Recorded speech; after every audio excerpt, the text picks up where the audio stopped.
I had a hearing on Aliyev and Azerbaijan on the Tom Lantos Commission, and it's very clear that after the genocide committed by Aliyev against the Armenians, that there are many, many political prisoners and POWs being held.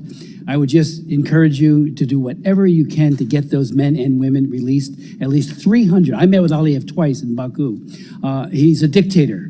I know we work with dictators and we have to have at least some kind of conversation with them, but release those prisoners. They're being maltreated and horribly mistreated by Aliyev, so I would ask for that. As far as Azerbaijan is concerned, our core focus has been on trying to establish a peace between Azerbaijan and Armenia. There's a real risk there of a conflict that we're trying to prevent from happening. Our teams have been very engaged in that regard and trying to make something come about and prevent an armed intervention there that would, and obviously within the context of those conversations, the issues you raised about prisoners and human rights are critical to it. And again, another example of where we want to use our embassies. So when we talk about people will complain, well, you got rid of the Human Rights Office and the functional bureaus, it's because it's being transferred to the regional bureaus. And our regional bureaus will not just have a focus on human rights within the bureau, but so will our embassy.